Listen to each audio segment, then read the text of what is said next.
Hey, what's up guys? And check out the gold. We're out here in Utah, the West Desert. Secret spot. You can find some decent gold like this.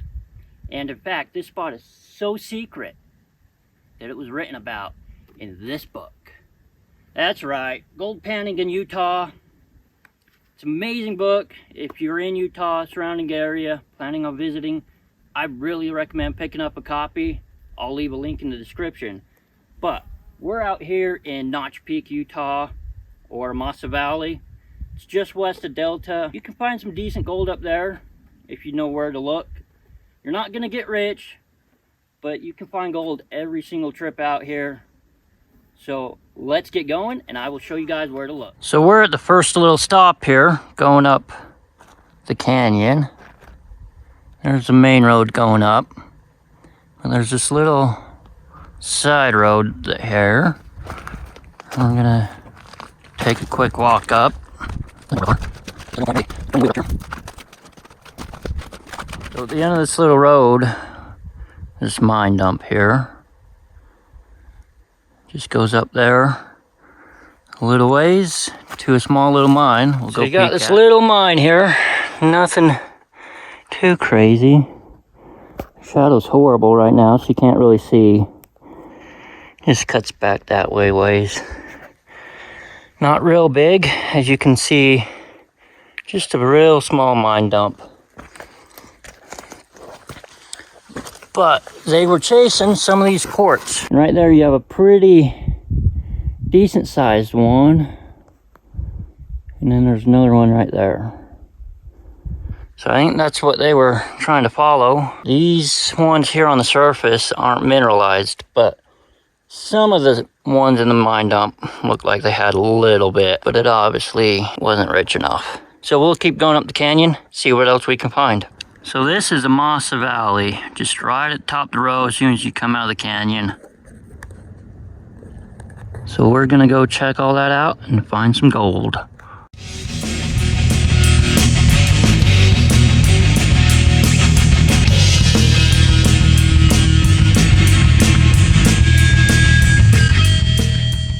So we're here on the northeast corner of a Mesa Valley. You can see a dump truck right over there, an old one. Here you got a little building. There's farther up that way in the brush. There's some old machinery and whatnot. And then scrolling here, looking east, right here you got an ore chute of some kind. It would wash the ore through from up where I'm at down into that building there. You can see the ore bin on that side, but we'll make our way down that way. There's a few other pieces of equipment here too. So here we got a cool little shaker table left over from when they were mining here in the 80s, and we were just barely up that hill looking east at the other buildings. You can see they were using these metal riffle things. A lot of them are missing now, but it's pretty cool to see.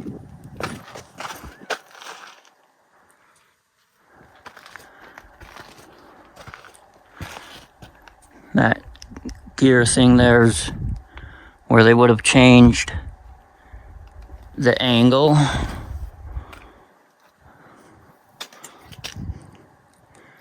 Where they would have fed it in. I'm guessing this little notch here is where they would feed it, but maybe it was anywhere along there. It's kind of cool to see this old mining equipment still here. See the discharge ports there. I wish it was in better shape, but people and the elements have taken their toll on it. Still pretty cool to see though. So here we have that big building that the ore bin goes into. And right here we got an old Caterpillar generator. And looks like the building's starting to come down a little bit more.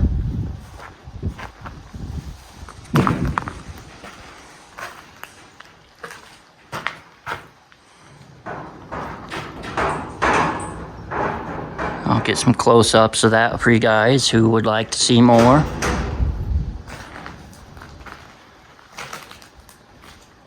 Kind of cool looking place in here. And above our heads is waterproof. So there's the ore bin.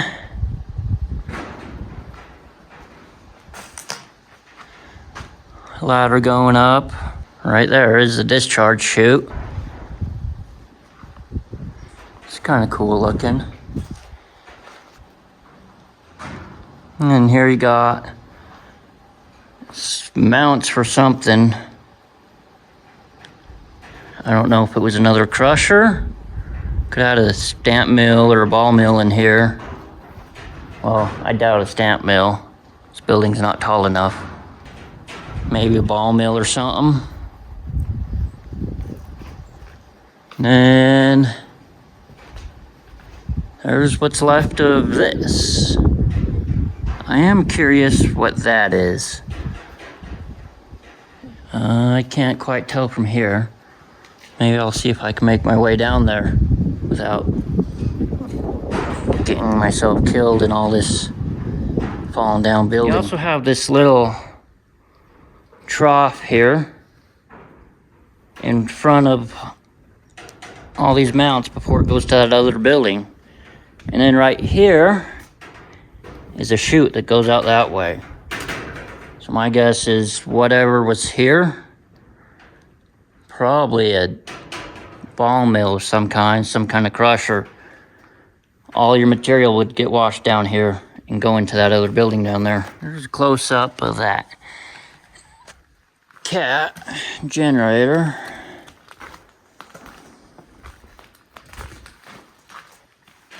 At least I'm guessing this was their generator.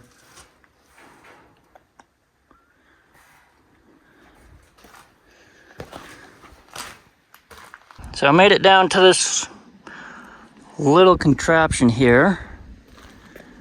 I don't recommend it. Getting over that was a little sketchy. But I don't know what this is. What do you guys think? It almost looks like some type of centrifuge bowl, blue bowl type of deal. So there's inside the cone. And then that, it either drops out or it goes out that little pipe there. And then the overflow comes into here through these two ports here, or this pipe. There is some very finely crushed material in the bottom of that. But I don't know if that's tailings, if that's waste, or if I should hop in there and dig that out. What do you guys think? I didn't bring a shovel down here, and I don't know if I want to walk over all this mess again. But do you guys think I should dig that out, or is that probably tailings? And what kind of machine was this? If you know, leave me a comment down below. I would love to know, and I'm sure the other viewers of this video would as well. So I'll make my way back up there and we'll continue on. Water. I knew there was water here in the spring. I thought there might be a trickle today, but I was not expecting this much, honestly. So we were just over that way. When I first started coming up here, I pulled claim records for this whole area so I could see where I could and could not go looking for gold. And this water hole here behind me was the center of 3 separate active claims filed by 3 different people. Now I'm sure some of you guys are going, wait, what? How can you have 3 claims on the same spot? Well, the BLM does not check the legality of a claim when you file. All they do is take your money, put their stamp of approval on it, which obviously means a whole lot, and says you're good to go. They do not check if anyone else has a claim where you're at. That is your responsibility as a gold prospector or miner to check where you're at, to pull claim records and see if you're good to file or prospect there. Now I get it can be a royal pain in the frickin' butt to pull records sometimes. Sometimes it's not bad. Other times it sucks. And then even after you get the claim records, you have to decipher their stupid land description and map. Some people are good at making maps and land descriptions of their claim, while other people suck. Make sure you guys do your homework and know before you go where you can and can't go, where you can and can't file. Take a little bit of time, learn how, do it right, protect yourself. So here in the middle of the valley, you have another water pond here. And a lot of people like to go up in here. And I've found decent gold over here. Just the other side of this little fence here, not 10 feet off the road. But this is under claim. It's state land. And they will lease out a square mile. It's 160 acres. They do like a 10-year lease or something like that. But I was up here years ago with the claim owners, and in a day we pulled out close to an ounce of gold right here just off the road. But just know that this is claimed state land. But we'll keep going up the mountain, probably head off there to the west.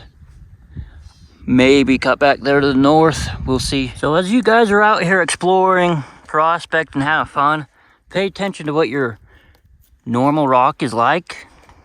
This is just in the road, got a whole lot of exposed bedrock, but that's typical of this area.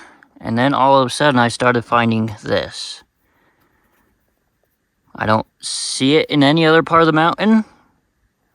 There was some down by that little hard rock mine that we stopped at first thing, but all of a sudden I'm getting all that dark colored rock called float. Kind of floats down the mountain, but it's very different from the rest of the rock. So pay attention to that. If you see something like that, whether it's this type of rock or just something different from what's normal in that area, it's a good indicator to check it out. So that black rock I noticed was just down there. Started to get more of it as I was coming up the road. And like I told you guys, pay attention to when the rock changes. So here we got the remnants of an Orbin, an ore chute. And up there's a mine. So someone else noticed that the rock changed as well, and they investigated and found something worth. So here we got that mine from that ore chute down below. This is mine number 1 of 2.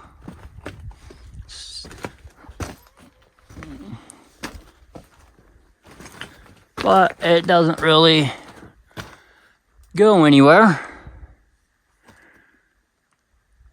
at all.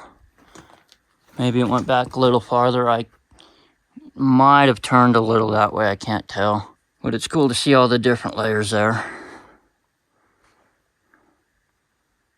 So this area was mined for gold, but it was also mined for like tungsten or titanium, something else like that. I don't remember exactly. So I don't know what they were pulling out of here. But let's go take a peek at the other mine number 2. Just a couple hundred feet away. Now, one thing to know about this area is that there was an insane amount of pyrite up here. Iron pyrite, fool's gold. It is all over the place. This one is definitely a lot better condition than that other one. But I don't know how stable it is. You have a lot of rock that's falling off. A lot more that looks like it's gonna fall off. I don't know if this was one of the gold mines or one of the other ones. You can see that rock there, right there. Used to be on this timber here, or those 2 timbers. It fell out down though. Huh. I'll take some of the rock though, and one day crush it up and right up there is that second mine we checked out. And here's the Orbin. Mother Nature is finally taking its toll. Another cool place to check out is where this cabin's at. Kind of on the west end of the valley. So there's a cool little cabin. And right there's a shed. It's nice to see that they're still standing, because there's another cabin up here that's been pretty much knocked over.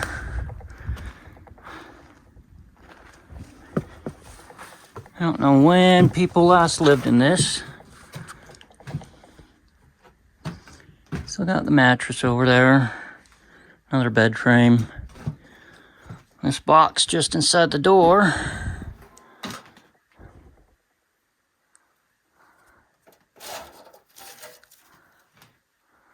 See, this is here only if you need it for gas. There's a little notebook. People write their names in it when they were here, came and visited. However, there's no pen, so if you come here, bring a pen, maybe leave it. Kind of cool. Wonder how long this will be here, though. This is not somewhere that I would choose to live, I don't think. Definitely not my dream home right there. Let's go check out the little tool shed or whatever it is. It's been a really neat area to come explore, and I highly recommend it. I would suggest bringing a four-wheeler or side-by-side, although you can make it up here in a capable four-wheel drive vehicle. Filing cabinet, an old chair, not much else. And this wall here is starting to fall.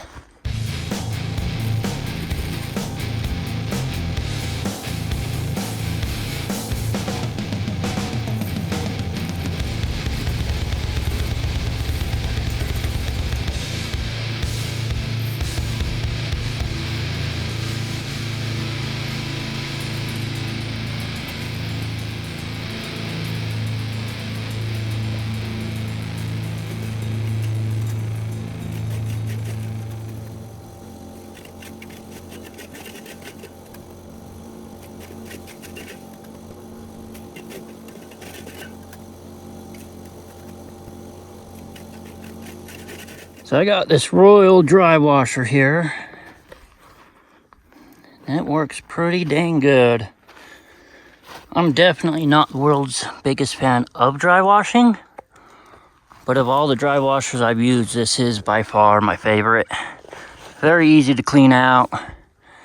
Great recovery. So let me show you guys how easy it is to clean out. Take the gold pen there, lay it under your tray. Unhook that. It's easier with two hands, especially since I'm not left-handed. Undo your latch there.